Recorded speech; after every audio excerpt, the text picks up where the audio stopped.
Hello, nerdy romantics. Today on the podcast, we are talking with Carla Luna. Carla's book, or her newest book in the Romancing the Ruins series, Tour Wars. It is out this month as of this recording. It came out March 5th. And we are going to talk Tour Wars. We're going to talk archaeology. What's it all about? And why are these people so cutthroat? Wow, I didn't know it was going to be like that. And I've got to get a little of my nerd pop culture in. So we are going to talk a little bit about Indiana Jones and maybe the Mummy. Yes, please. Possibly. All right, so stay tuned with us. This is the Nerdy Romantics Podcast, and I'm your host, Y.M. Nelson.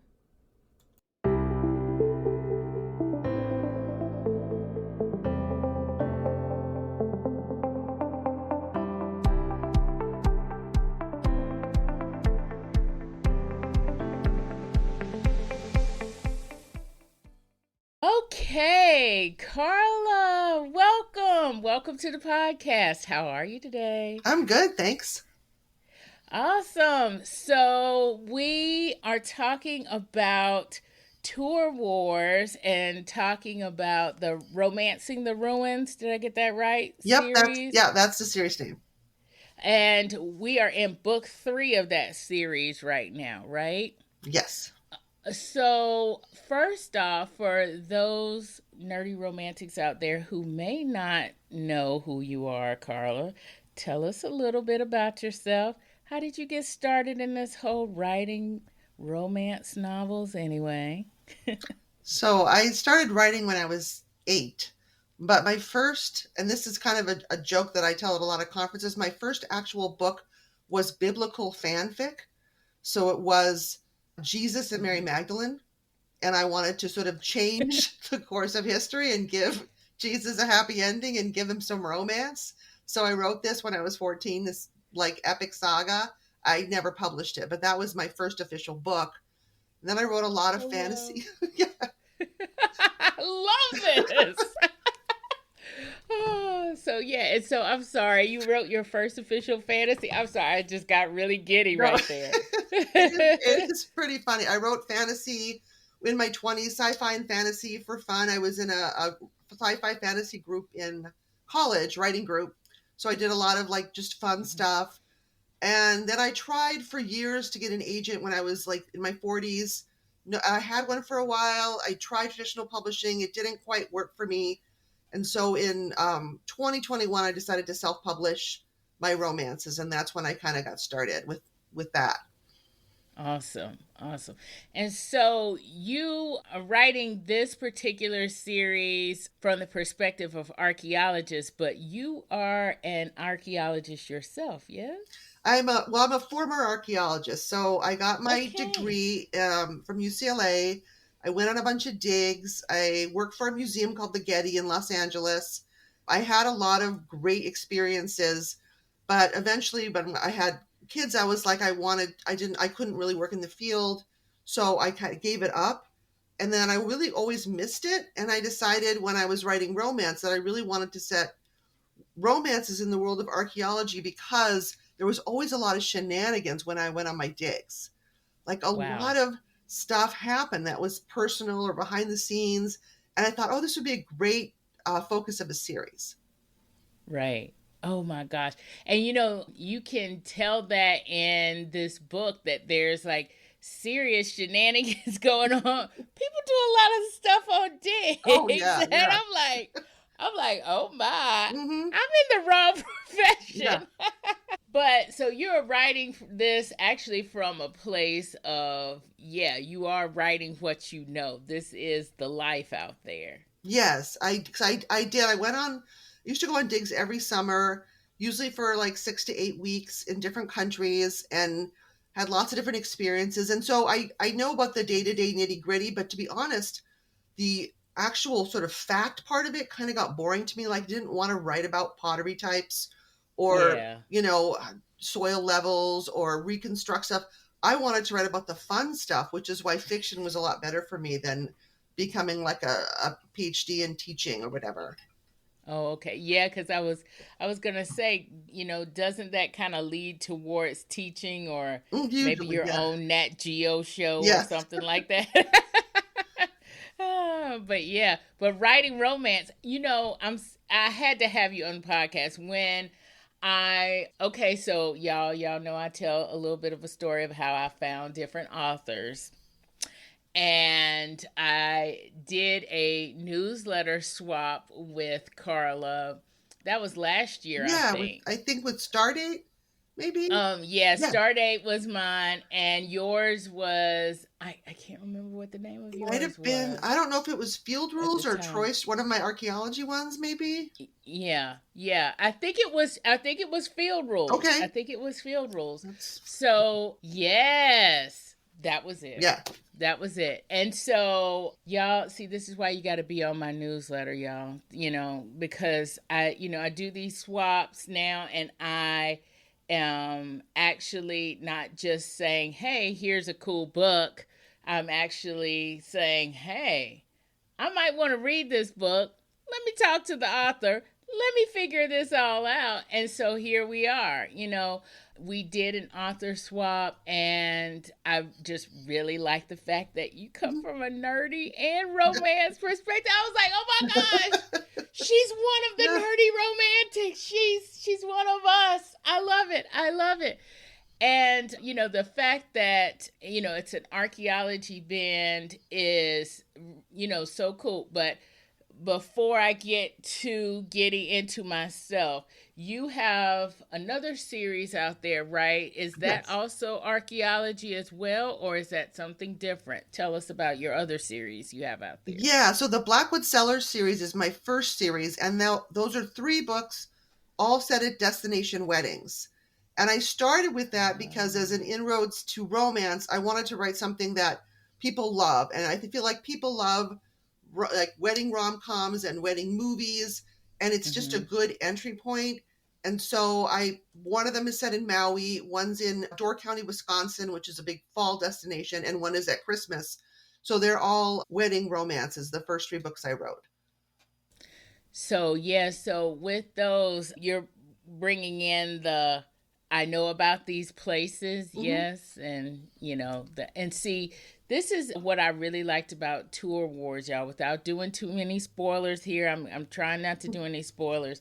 I love the fact that you are describing this place from like I want to go there. I already wanted to go to the Amalfi Coast. So this is set in Pompeii, y'all. Well, most of it is set in Pompeii, or near the Pompeii site there.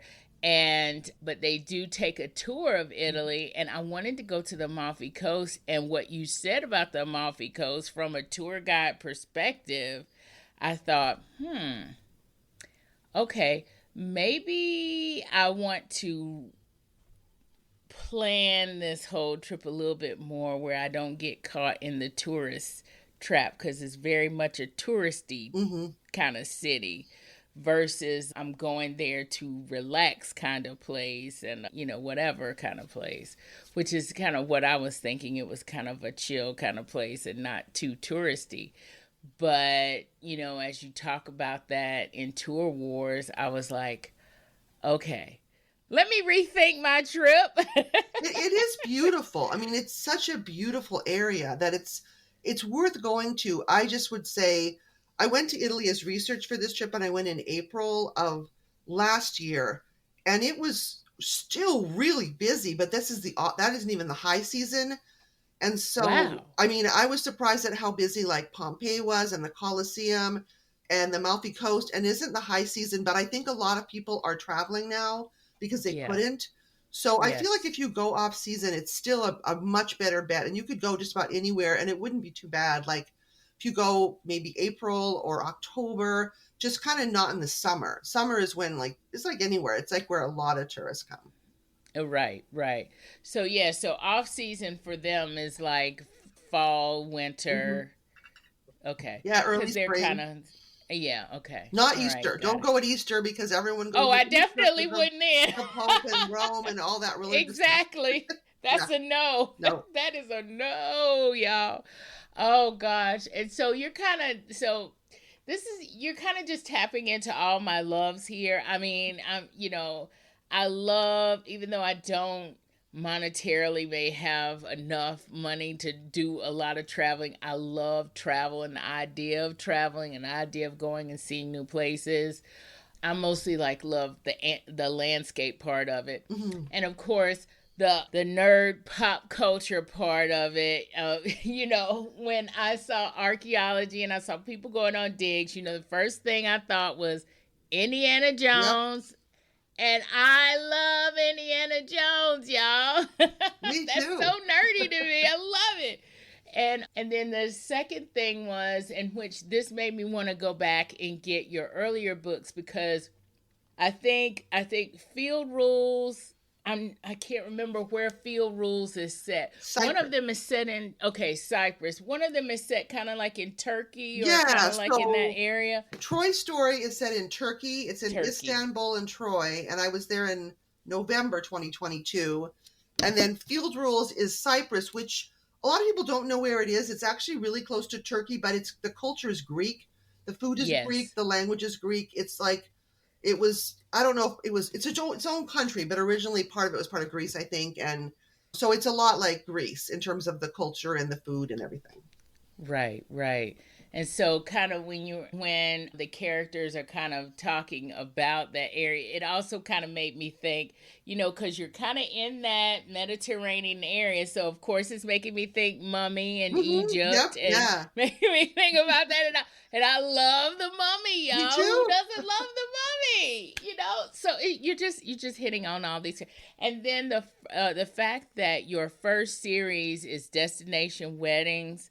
My weekend DIY girl side loves a good wedding. Oh, so, yeah. Yeah, I'm all about a good wedding. So I'm going to pick those up as well. So, yay.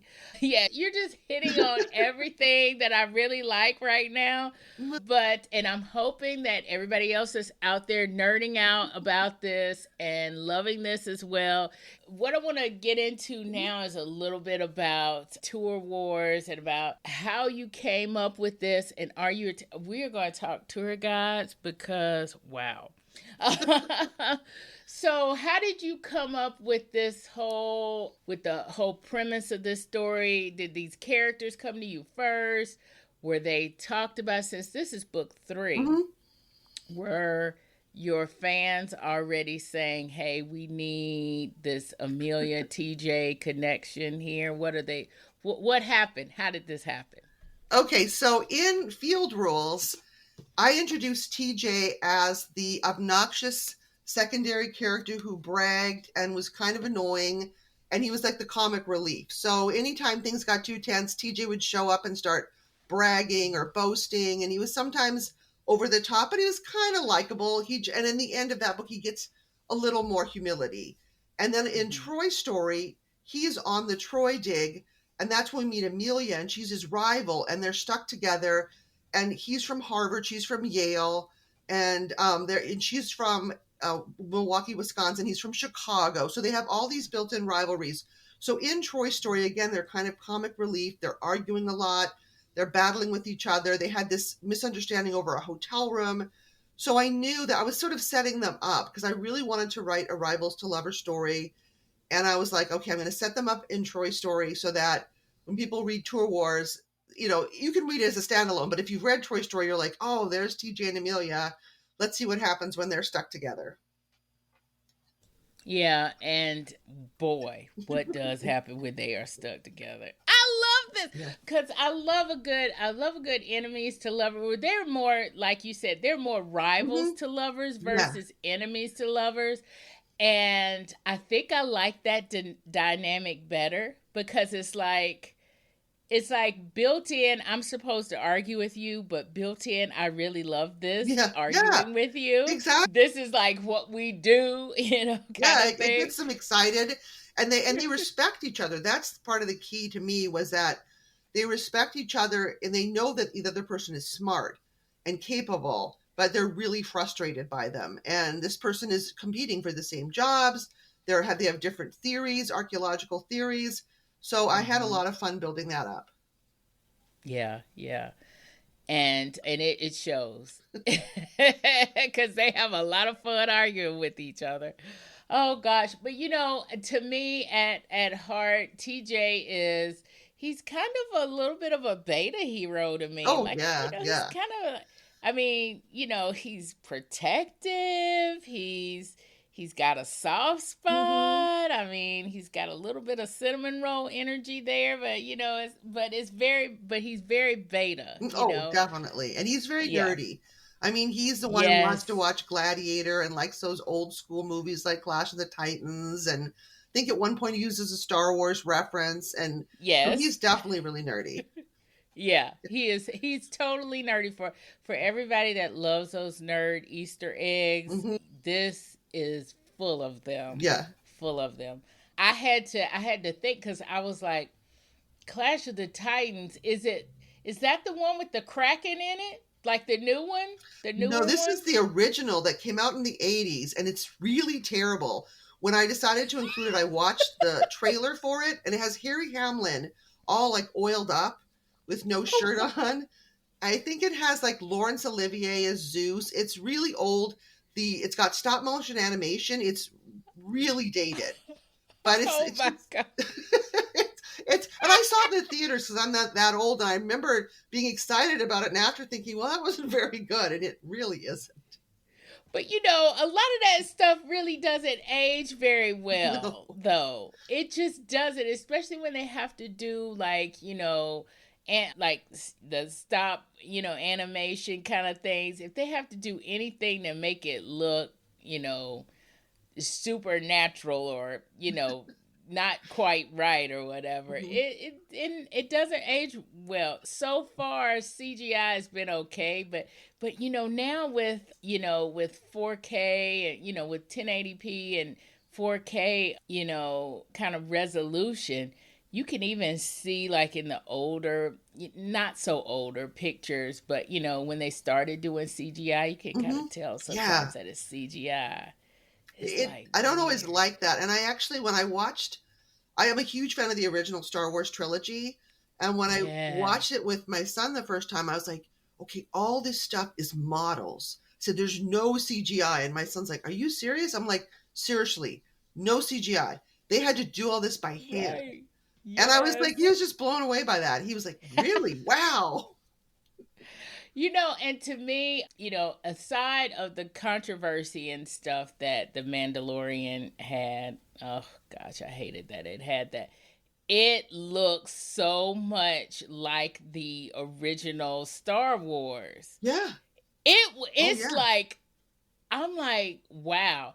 It looks that way, but then at the same time is very here now new, Hmm. but it very much gives you that old school Star Wars Yeah. feeling like when Yeah. you were watching, the first trilogy that was made, it's giving you all those vibes and I'm just like I just love this. I do. I really liked it. I liked the Tatooine stuff. I liked the way Yeah. it was just like he was salt going into small towns and like helping out.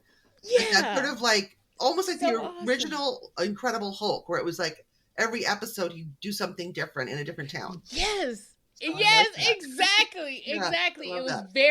it's very episodic, Hmm. but then, it does have that, kind of back there arc, Yep. with Baby Yoda and everything that actually keeps you watching. Oh Mhm. my My friend made me gosh. this a little I am Sharpie. so loving this. If you are just listening to this on audio, y'all gonna have to just go to YouTube and look at it. And she just showed us a baby Yoda. Oh my gosh, little Grogu. I love it. I love it so much. But yeah, I mean, when I was thinking, getting back to Tour Wars, Yes. when I was thinking about Clash of the Titans, I was thinking about like the newer one Hmm. with the Kraken. Right. Yeah. And I was like, I know it's not that one. And then when you said Harry Hamlin, Yeah. I'm a Real Housewives fan. That's one of my guilty pleasures. And I watched the Beverly Hills one. So, I'm always, watching Lisa, Harry Hamlin. Right. Right. And Yeah. she Yeah. called, And she actually calls him by his whole name, Harry Hamlin. That's And funny. I'm like, that's your husband, right? Yeah. And she calls him by his full name, That's Harry funny. Hamlin. So it's like, you know who that is. But you know, he's a star in his own right. Mhm. So, you know, that's what it is. But yeah, when they were watching, you know, when they're going and they're watching all these, or when you're talking about all these old movies in tour wars, I was thinking, wow, you know, even though I may not have, like, for instance, Clash of the Titans, I don't remember watching that one, but even though I haven't watched a lot of these, I know them. And Yeah. I'm like, I feel like, okay, I'm a bigger nerd than I thought I was. But I'm so happy that I'm in this spot because you are just totally immersed and you are loving their whole vibe, especially, well, TJ's whole vibe. Yeah. One thing that I thought was very eye-opening in this book was, and I lowered my voice like I was really getting serious there, right? There is a serious point, but this is not it. However, it was interesting to actually see them go be tour guides and to hear it from that perspective. I wanted to know, have you ever been a tour guide? Is this like how we act as tourists? You know, not really. I have lived in tourist towns for much of my life. I grew up on Vancouver Island in Victoria, which is very touristy, and worked a little bit in the tourism industry there. And then where I live now, Cedarburg, Wisconsin, is a huge tourist draw. A lot of people come from Chicago and Illinois, and they come here like for the weekends because we have a cute small town. We're like a Hallmark town. And they come, and I work in retail, so I deal with a lot of tourists. But the idea actually came when I was in Italy traveling. I went on a tour of Pompeii, and the advertisement is tours led by a real archaeologist. And so the guy was, giving his spiel. He didn't seem very into it. And I said, "Are you an archaeologist?" And he said, "Well, yes, of course." And I was like, "Well, how come you're not in a dig?" And he said, "Well, this is just my side job. I'm an archaeologist," and in an Italian accent. Of course I can't do Italian, Right. but of course I'm an archaeologist. I just do this on the weekends. I'm part of this dig. I'm working at Pompeii. And I met another one like that too. And I was like, well, this is like a whole side hustle for these people because archaeology doesn't always pay very well. It's not always consistent work. There's a lot of archaeologists out there. And I got the idea like, oh, that would be interesting. Like TJ and Amelia started at Pompeii, but they get this side gig as tour guides. And then they have to deal with all the tourists and questions and all kinds of issues. Oh wow, yeah, because as I was reading that part, where they're taking them on the big tour, I was thinking, hey, I've never really been on a big tour like that where you are hanging out with the same people for like 10 or 12 days. I didn't know that. I've never done that either. I've only done like 3-day tours, but I actually I watched a lot of like blogs or like vlogs or YouTubers who had been on these, who ranked them and talked about them and took notes so I could find out what it was like. And then I read some people's blogs to get a sense, because I don't think I'd want to be with people for 10 days that I didn't know. I think the longest tour I ever did was maybe a 5-day tour of Egypt about years ago. And it was great because I got to go to places I'd be nervous to go to on my own. But I got really tired of being around the same people. And some of them were more obnoxious than others.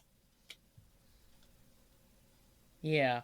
So and yeah, some of these people, they're just a little bit too much to handle in this book. I'm like, oh my. But I've never been on it. I'm trying to think if there's any time that I have done that. But no, I've never been on a tour that's been like that long. But I do have some friends that have been on tours, like destination tours that long. And these people are really invested. I mean, they are really like, we want this certain type of experience. We are, trying to, we're trying to see this place, that place, and we want to do it this way and that way, and then people sometimes are coming back on the same tours. Yeah. I'm like, well, didn't you see it before? Right. I'm like, oh, really? Oh, but yeah, but some of the dynamics there with the tours, the fact that you have to keep up with other tour guides, their Mm-hmm. schedules. So you have that dynamic. And wow, some of these, at least one of the other tour guides is very special in this book. And then you also have to keep up with whatever the regulations are of the Yeah. area. I did not realize that the tour buses wouldn't be able to wait in certain areas. Is that like an Italian thing? Is there that much pollution and Yeah. stuff going I on there? actually had to research that because I was reading articles about like tour buses, and I found out that they're not allowed to linger by the monuments. Actually, for a while they weren't even allowed to drive by the monuments, but they Oh can't my linger gosh. because of the air pollution. And the air pollution in Rome isn't terrible, but it's not great, and there's a lot of people. Unlike something like the Colosseum is right out there in the open, like it's exposed to the air, it's exposed to like all the bus and auto fumes, and the traffic in Rome is like really crazy. There's tons of scooters and motorcycles and buses and cars, so it's a lot of bad environmental pollution for this ancient site. Oh wow. You see these areas on TV and it's like it looks like it's just out there in the open and nobody's around it and everything like that. And now as I'm thinking about it, it's like, and as I'm reading in Tour Wars, I'm like, it's a bustling city. Oh yeah. And a lot of areas that you are showing in the book are bustling city Hmm. areas that just happen to have like 1,000-year-old histories, Right. that you Yeah. can historical things that you can see. That kind of combination is cool, but at the same time it's like, wow, I didn't know that. I thought I would, like if I was going to Italy and seeing the Colosseum or whatever. And for some reason in my mind when I'm thinking Pompeii, I'm thinking it's just somewhere where there's not a lot of people. It's like black, and then there's cavernous areas where they've dug out the city that got Hmm. covered by the volcanic ash when Mount Vesuvius, exploded. And in the background, there's a volcano Yeah. structure there. But as I'm reading, I'm like, okay, I'm rethinking how I look at this, not as like some kind of barren land or this historical thing is just out there by itself and you can just walk up to it. This is more like trying to get into a Taylor Swift concert. Oh This yeah. is serious. I mean, it's more like Disneyland or something. When I went to Yes. Pompeii, there were huge lines to get in, and I was with the tour guide, so we got to cut those lines. But even still, we'd Oh, gather around one area, and there'd be other groups all gathered around. Like there's certain points of interest, and there was just so. And we had to wear those little wireless headsets, and the person had a microphone because it was so hard to hear with all the people. And they have wow. constant tours going through there, like it's constant. And it was, again, it was April, not even the summer. And it's a really neat area because so much is preserved. There's like shop fronts and like stores and villas and beautiful architecture. A lot of stuff's well preserved, but there are a lot of people. Oh wow. I'm really going to have to rethink and prepare myself when I go there because if I want to do the tourist thing, I need to make sure that I'm ready for Disneyland everywhere I go. But not everywhere is like that. I will say, when I went to visit Cyprus, where Field Rules is set, I went in, well, it was 2022, so things were still opening up. But I went to the site where I had worked, where it was just called the House of Paphos, which is like a Roman villa, and it was practically empty. There was maybe like a dozen other people there. It was March, it was kind of rainy, but still, it was pretty empty. And there are places in Turkey that I went. I went to Troy in November, again, almost empty. So sometimes it just depends on where you're going. I think Italy's always going to be popular, But there are a lot of places that aren't as crowded, especially in the off season. Yeah, yeah.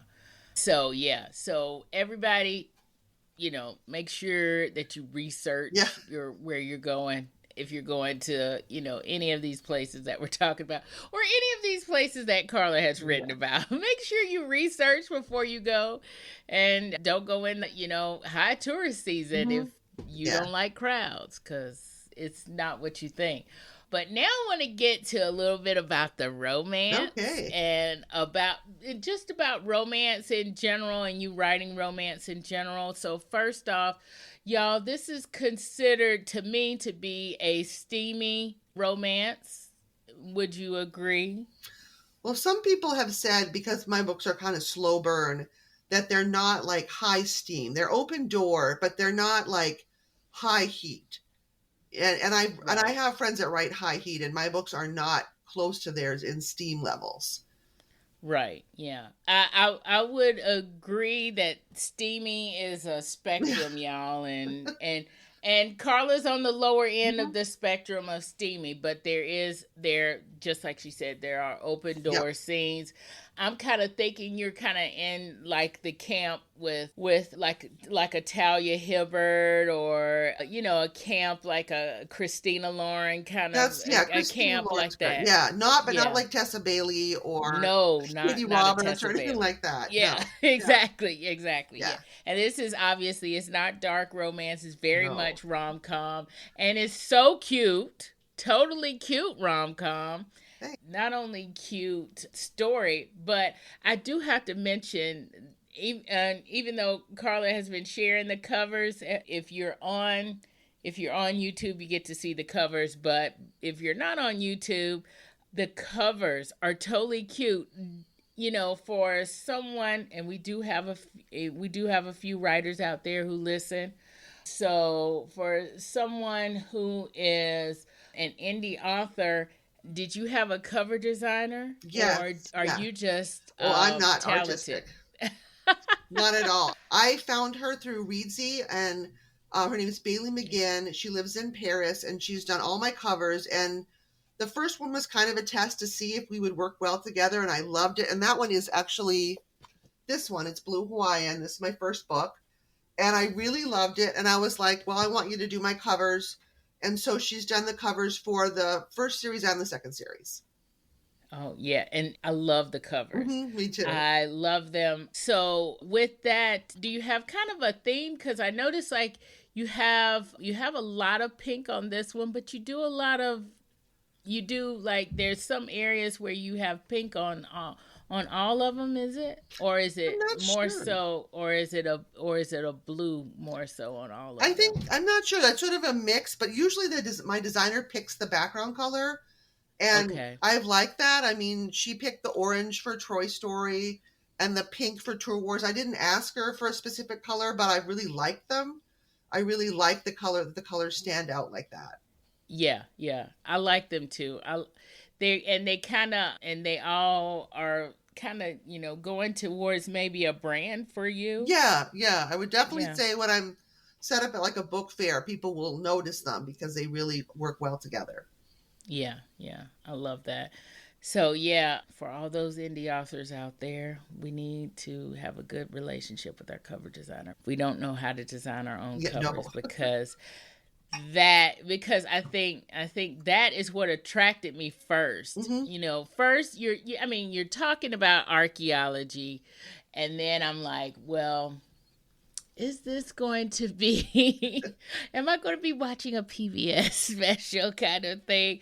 But your covers are already just drawing us in and making this feel like we are going on a real adventure here. Okay. This is like, it's like, it's a little bit, it's a lot rom-com, but you're a little bit action adventure romance as well. I mean, especially with Tour Wars. Yeah, because a lot of stuff happens there. Yeah, because a lot of stuff, exactly. There's a lot of stuff going on.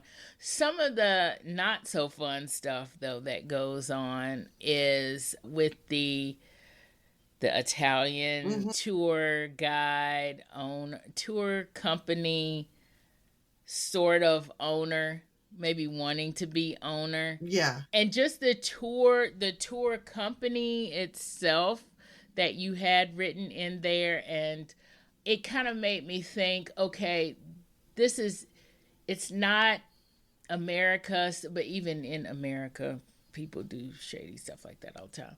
But it's not America, so maybe the rules are a little bit different there. I wanted to know kind of where you were coming from with that place. Did you just like, I just want to write a villain, or is this like from kind of an experience in different countries and how they do things like that? Because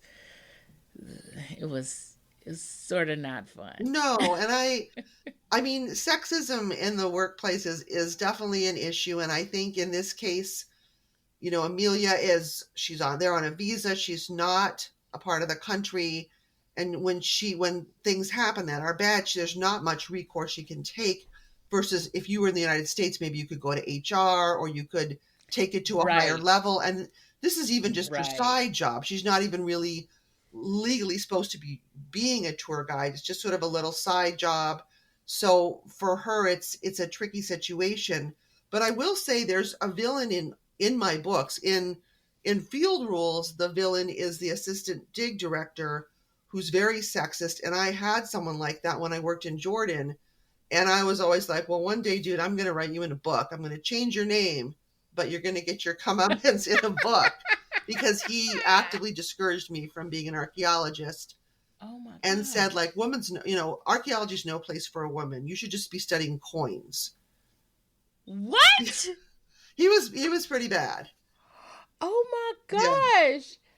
He was That is and there awful. was two of us on his team, and we were working in the desert. If we wanted to go off and like relieve ourselves, we had to go kind of to the bushes. He'd be like, well, you need to ask my permission, you can't just wander off. And I was like, dude, I'm 25 years old, I can go to the bathroom by myself, thanks. And Right. we were friends with the Bedouin workers that were there, and we talked to them in Arabic, and he would get really mad because they would make jokes about him, and he was just awful. And I was Oh like, well, I wow. can't do anything now professionally, but the Grant villain in Field Rules, a lot of stuff I got was from him.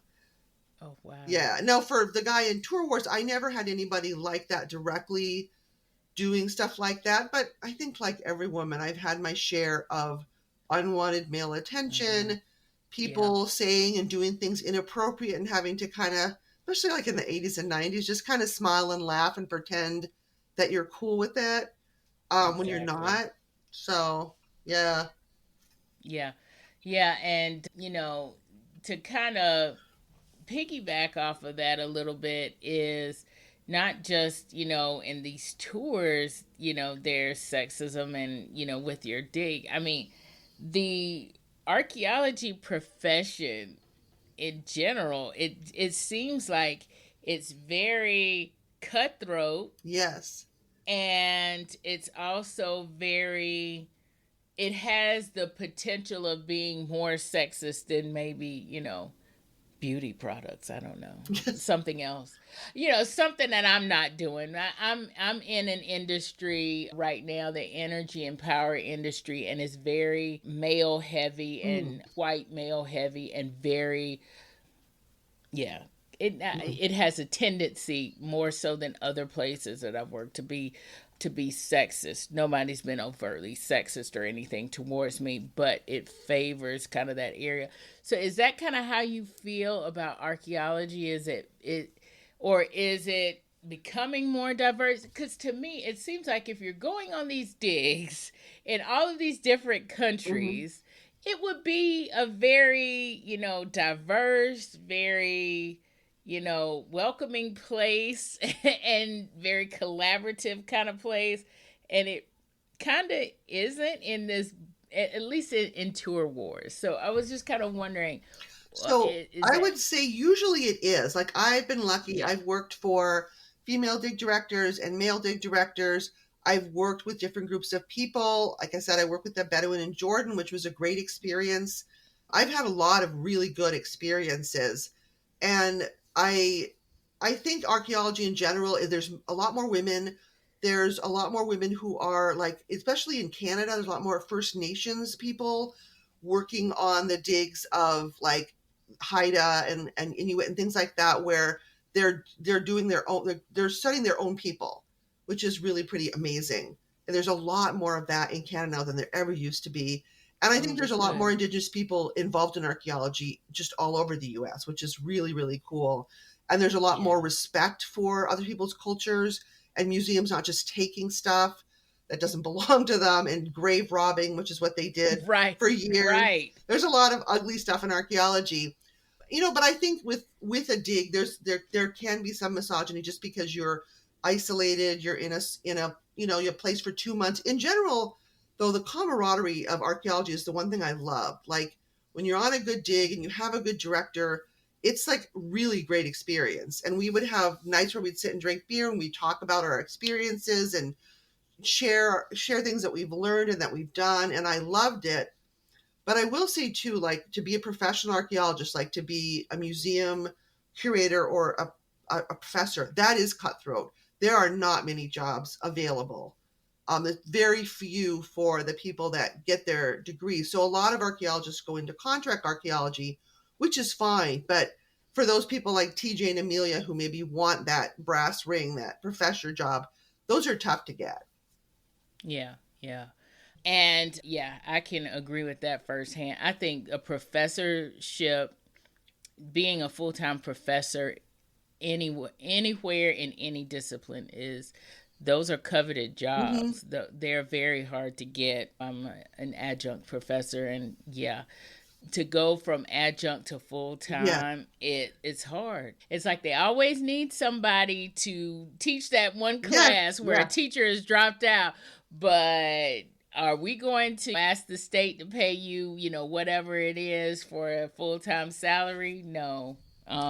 Yeah, those are hard jobs to get. I think the last time I applied for one, it was like there were like 100 Oh candidates. gosh. Yeah, Yeah. almost 100 candidates.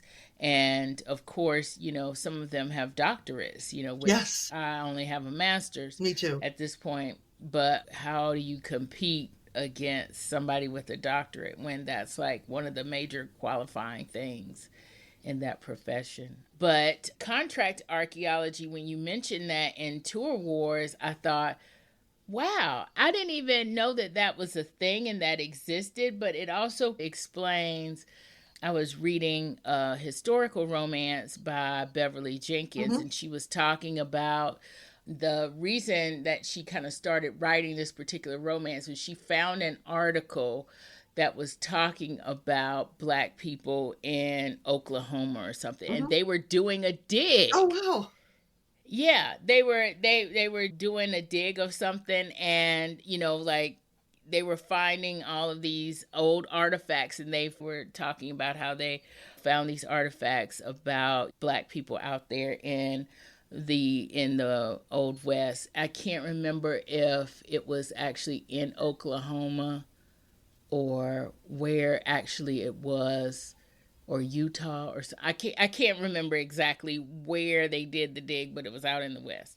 And I thought to myself, as I was reading Tour Wars, I thought to myself, oh, so this is kind of how they find some of this stuff. There's contract archaeology, and they don't just go and just start grading off a site without actually having somebody come in and say, well, is this a burial site? Right. Yeah. Yeah. Or what happened with the house that we tore down here? Maybe we need to figure out what's underneath the foundation or whatever. I'm kind of in an area right now where they're doing a lot of construction, and that's also kind of made me think now about, wonder if they are actually bringing in a contract archaeologist to do this, right? To actually look at this site before they start, building a new Starbucks or whatever it is. Is that something that normally developers do, or is it just when they find out something about a site, they'll bring in somebody? How does that work? Well, I worked in California when I was working getting my master's. I was working in the archaeology records office, and so we had these sort of giant maps. We call them topographic maps of all these different counties in California. And archaeologists would come to us because California has strict rules about things like doing record searches and studying areas before they have construction projects. I don't know about other states. So the archaeologists would come to us and they would look at the maps and they'd look and see if there's any records of sites. That was where they'd start. And then they might survey the area, like do a walking ground survey. And then if they find stuff, they might do a small excavation and it might become a bigger excavation. And in theory, that's supposed to happen before, the big construction or grading. But I don't know I think it might vary from state to state, but California was pretty strict about that. Oh, okay. Yeah. Yeah. And who knows about our state, but you always kind of think about that. So that's like even like pre-survey process. Like when you see the surveyors come out, they've probably already done. They probably already have an archaeologist actually come in. Yeah. Y'all, we are nerding out here about this, but when you say archaeology, the first thing you think of is Indiana Jones and finding, some kind of rare jewel or something like that. And it's not always like that. But to me, still pretty interesting and still pretty cool. It is. And I really never found like anything you'd call treasure. People would always say, did you find anything cool? And I'd be like, yeah, but it isn't like treasure. It's not like a golden artifact or an idol or an Ark of the Covenant. Right. This would be a very different discussion if you had found the Ark of the Covenant. I'd be like, Carla Luna, my employer. No, that would have been cool. But no, and actually too, when I would work in other countries, the stuff stays there. So if I worked in Cyprus, everything goes to the Cyprus Department of Antiquities. It doesn't go back to, even though I was on a dig with United States, university or college or whatever, everything stays in the country, which is awesome. And they didn't used to do that. The British especially would take stuff back to, Britain. They would take the artifacts. Right.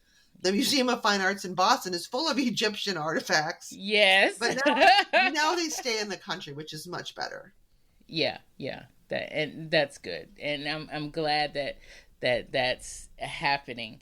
I think too, it gives people who are actually there a chance to learn about their own history. Yeah. It's like, this is the way that it needs to be. But so yes, I'm finding out all of this stuff about archaeology. I'm rethinking Indiana Jones, but I'm loving Indiana Jones still. Too. And I love the Mummy still. So you've got to tell me about some nerd out moments that you've had with these. Now, please tell me that you had at least one like mummy-like experience. Like you had an experience where, you found something and it was like creepy or something. I mean, it didn't have to be like the mummy, but you know what I'm saying. I wish I did. I mean, I'm trying to think of all the places I've worked. There was a lot of fun. There was a lot of, again, shenanigans. There was a lot of bonding, but I can't think of anything where, I think if I dug like in the jungles of Mexico and stuff, they're still finding lost cities there. But, where I dug, most of it wasn't anything that you would be like, I don't know, that's really amazing. Or, I mean, I love the Indiana Jones movies. I love the Mummy too, but nothing that I experienced was like that. I'm sad to say. I'm just trying to rack my brain for digs that I've been on, and not really. I mean, there was one time when we were in Jordan and we were having dinner at a restaurant, and Arabic numbers and writing is different. And we paid the bill, and then we were going out to the truck, and this guy came up with a giant cleaver coming after us because we had underpaid, because we had read the numbers wrong in Arabic. And he was like, yelling at us in Arabic that we had to pay more money. And that was on us, but it wasn't really part of the dig. It was just kind of a funny experience. That's an Indiana Jones experience right there. Like that is totally Indiana right there. Yeah, because the guy had this big knife, and he was like the cook or whatever, and he's coming after us. We're like, oh my gosh, what do we do? So. So when you look at movies like that and treasure hunter kind of things and these kinds of shows like that, are you picking them apart and saying, well, Nah. they're not doing this right or No, I'm whatever? having fun. Raiders of the Lost Ark is my all-time favorite movie of all time. I have most of it memorized. My brother and I recite the lines to each other. I love Indy and Marion are one of my favorite couples as far as couples go. I also love the first Mummy. I mean, the character, I think this guy's name is Rick. Rick is the hero, the Yes. name of this guy. Oh, So, wow, really? yeah, Oh my so gosh, I love it. I love that movie. So I don't look at them that way. I did watch Raiders once when I was on a dig. We were on a naval base and we had a theater room and we watched it and we were all like yelling things at the screen, but it in good fun. And I Yeah. think that a lot of archaeologists enjoy the fact that Indiana Jones is hot and cool and just he's such a badass. So it's like, how Yeah. can I not like him, even if he does destroy temples and mess things up occasionally and Right. steal stuff and Yeah. Yeah, because I was going to say, I'm like, well, he does a lot of stuff that you probably shouldn't be doing on the not anymore. dig. But to be fair, those movies are set in the 30s and like 40s, the first ones. And so it was a different time, and that was when there was a lot more of that going on, where the countries would just take stuff and they wouldn't record it, and now you couldn't get away with that. But yeah, it was a totally different time. Yeah, yeah. And same thing about the Mummy too. I think that was set in what, the 20s and the Oh 30s or yeah, something like that. So yeah, so having, these British people taking stuff and yeah, and uncovering, some ancient mummy kind of thing. It's just wild, yeah. Yeah. Oh, what But did I ask you? Have you seen the movie Dune, the newer one? I haven't seen Dune or Dune 2 yet, but my plan is to see both of them very soon. Okay. Because Yeah. I have heard good things. I really like them a lot. So the reason I mention is because I believe they were filmed in Jordan, in the Jordanian desert, which is where I worked. And so like we would drive out to the desert and we spent the night in the desert. And the light there and the hills and everything that you see in Dune, it's so beautiful. And that's what it's like. So that's really cool. Oh, wow. That is awesome. Oh, man. Okay, now you make me want to see it even more. It's really, really pretty. Visually, it's pretty stunning. Yeah, yeah. But so what are some other movies like that or TV shows like that you kind of nerd out about, or you kind of think, wow, they're really making us. There aren't too many other archaeology ones, to be honest. Like, really, there's Indiana Jones and the Mummy for archaeology. I mean, I like nerd culture in general. I love the original Star Wars trilogy. I love Lord of the Rings. Big fan of just science fiction and fantasy in general. I mean, I watched a lot of it growing up.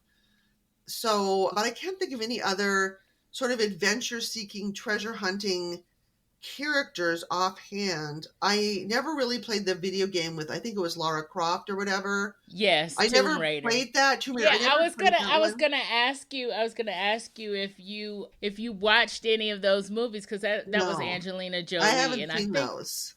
Okay. Yeah. So I haven't seen those, but I love movies where there's like heists or where they're looking for treasure. Or they're trying to like get a crew together. I love that kind of thing. I would love to write a heist book, but that's really hard. That would be a yes. You know what? I feel kind of the same way.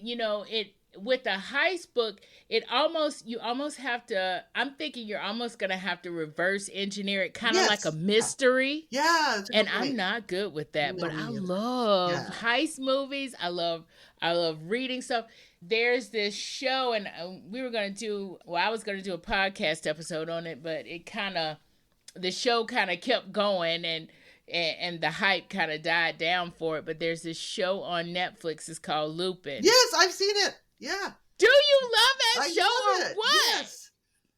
I've only seen the first season, but I loved it. I thought it was awesome. Really good. Oh, yeah. You have. I think they dropped the third season. I'm not sure if they're gonna have a fourth. Okay. I can't remember if they said they're gonna have a fourth.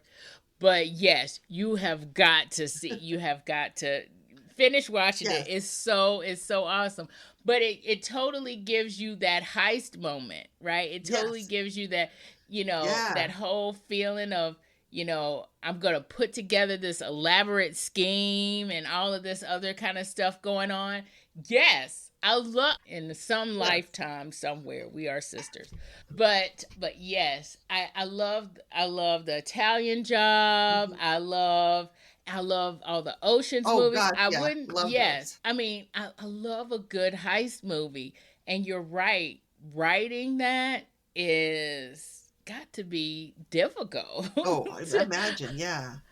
But yeah, for all the nerdy romantics out there, if you are totally into high stuff like we are, and you're totally into all of these little nerding out mentions that we are, if you're watching this on YouTube, put it in the Mhm. comments. If you are just listening to this, send me an email. Tell me all of the lovely heist things that you love. If you are nerding out about the Mummy and Indiana Jones like we are, tell me what you think, because I just want more. It would especially be good out there if you knew some good heist books. Yeah, yeah. Yeah, because I am trying to rack my brain now about some good heist books. Because that would be awesome. I'm always into a good mystery thriller. Hmm. Yeah. I But can't write them though. I don't have those yeah. chops. Yeah, exactly. But I love the lane that you are in, Carla. Thank This lane of the nerdy romance. Okay? You are officially a nerdy All romantic. right. I have knighted you or Thank whatever they you. do. Yes, you are official. And I love that you're in this space writing this. I will say too, I love the fact that you're writing steamy on Oh, some good. level. Because that's also a thing I really like Me too. too. Even though it's a slow burn, but Yeah. I like a slow burn steamy Hmm. though. Me too. Because if I know that it's steamy going in, I know at some point, You're gonna get it. Yes. Or they're gonna get it. yes, right? Exactly. They are going to have some Yes. fun at some Yes. point. And the fact that that this one is rivals to lovers, y'all, it makes the slow burn even better Hmm. because you can feel the tension between them, and it's just yummy. It's just totally yummy and delicious. But there are a lot of other, because they do so much stuff, y'all. There are a lot of other really cool characters in this book. I'm wondering what characters out of this book are we going to see in a next book? Or are we? Well, I think this is the end of the series for now. For now, I'm taking a Okay. break. So I could write a novella about someone like Cheska, who's the other guide, or Davis, who's the sort of wannabe influencer, and actually Sophia, who kind That's of what I comes was in a little thinking, bit. y'all. Sophia's the foodie travel influencer. She is in Yes. a novella called Lost and Found in Mexico that is with my newsletter. So if you sign up for my newsletter, you get a novella featuring Sophia Sanchez, who part of it takes place in Vegas and part of it takes place on a dig in the Yucatan Peninsula. Oh, So wow. Tell us where to get your newsletter. just you can go on my website and there's a sign up link there, and yeah, and you'll get this fun novella featuring Sophia, and she's this younger sister of Olivia who is in Field Rules, but she also makes an appearance in Tour Wars. Okay, cool. So, usually with all of my authors, I do a rapid fire Okay, round.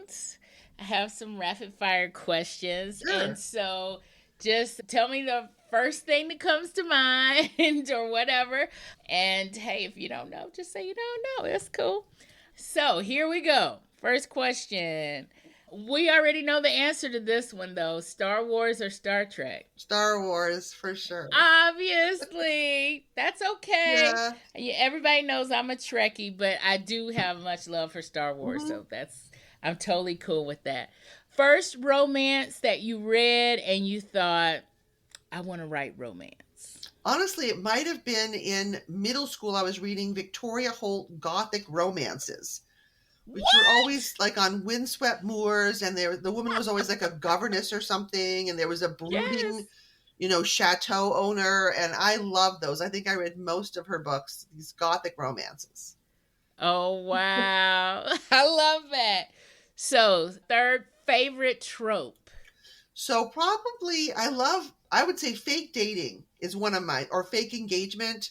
I love that. And I also like only one bed, only one tent, that kind of thing. Those are my two Yeah. faves.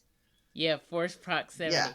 So, are those your favorite to read or to write or both? I would say to read. I like reading. I only written one fake dating and one forced proximity, but I love to read them. I mean, Yeah. to write, I don't know. I've written Friends to Lovers, and I think Rivals to Lovers was really fun though. I want to do that again. I would Yeah. definitely do that Yeah. again. Oh, cool. Your best book boyfriend that you wrote. Oh boy, I think of all of them. I was thinking about that one. It would be this guy, Rafael Sanchez, who is a chef. He's a hot Mexican American chef, and he's a good cook, which is amazing. And he's sort of used to be a bad boy, and now he's trying to come clean, and he's just can cook amazing food. So I would of my books, that would probably be my pick. Okay. And for those who are not watching, what's the name of that Oh, book? that is White Wedding. So that is a Blackwood Sellers book, White Wedding, and it's about a wedding planner and a chef, and it's set at a Okay. Christmas wedding extravaganza. Awesome. Your favorite book boyfriend that you didn't write that This maybe you one's kind read. of old school, but I read this fantasy when I was years ago called Poison Study that I just love by Maria V. Snyder. And the guy in that who's like this assassin, his name was Valak. He was like the hottest book boyfriend ever. And for a long time, he was like my number one. Now, I don't know if people will have read this book. It came out a long time ago, but it was a really popular fantasy novel. But he is my number one book boyfriend. All right. And tell us, okay. Oh, one more question. I'm sorry. Yeah. Don't know where I went with that. One more question. What is your favorite fantasy, sci-fi slash nerdy series or Oh, scenario? I don't know. I will say I love the original Star Wars trilogy. I have seen those movies so many times that I don't even know. Like, I can't even count. I've seen the original Star Wars. I saw that one. I'm so old. I saw that one 10 times in theaters, The New Hope. Oh So, wow. But it did but didn't it come out, it came out and it got re-released? yeah, I Like saw didn't it original get in 77 when I was 11 then. And I saw it like in the theaters over and over again.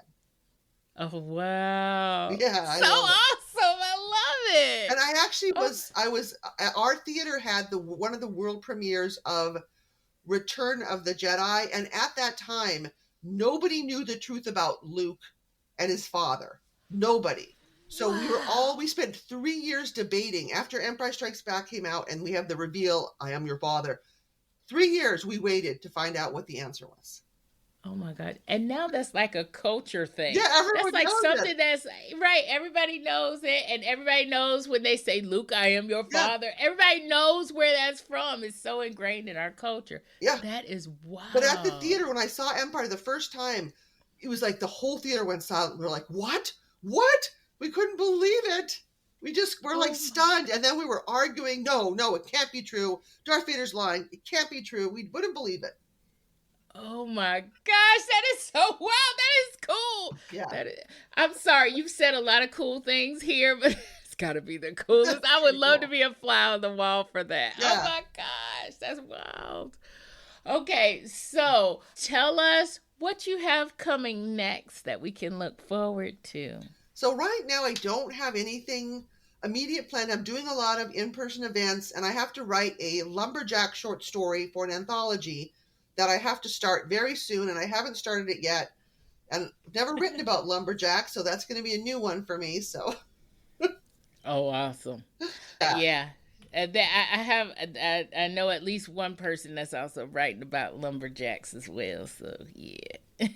yeah, Is the whole anthology gonna be lumberjack yeah. I think it's called boyfriends? Rough and Rugged. It's mountain men and lumberjacks, and it's for this event called Meet Me in Milwaukee in August. So I'm one of the authors for that, and so I have to get started on that like this weekend because it's due in a little under a month.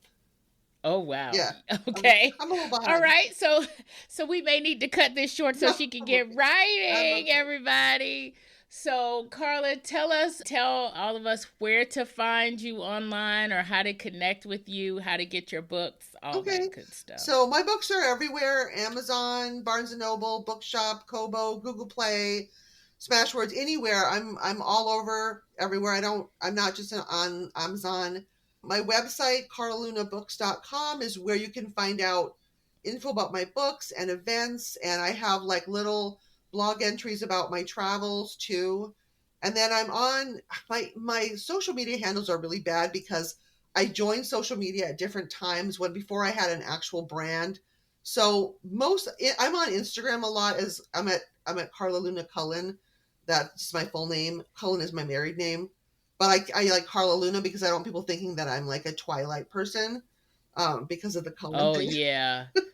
Oh, yeah, Cullen. Yeah. Okay. I used to get that a lot there. about the vampires. But so if you go on my website, it has the links to all my socials. And like I said, Instagram is good. I'm on Facebook. I'm on X sometimes. But yeah, my website is a good starting place. All right, great. And so we will look for you there, and we will look for those lumberjack mountain men as well. Yeah. Because if you can write TJ, then yes, we need to see what else is going on out there.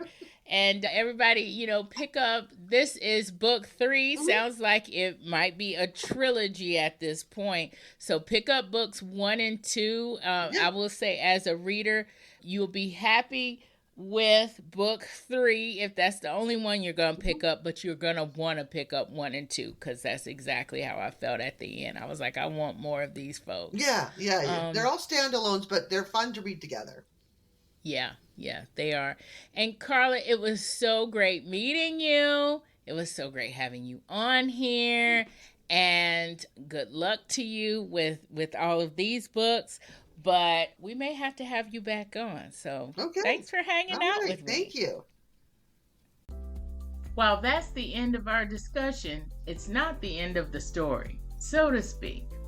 We now have premium episodes, which you can get in your feed, wherever you listen to podcasts, or in your inbox if you listen on nerdyromanticspodcast.com. And if you want to know more about the Nerdy Romantics world, sign up for our newsletter. Visit my website at nerdyromanticspodcast.com for more details. Now that's the end of the story. Until next time, thank you for listening.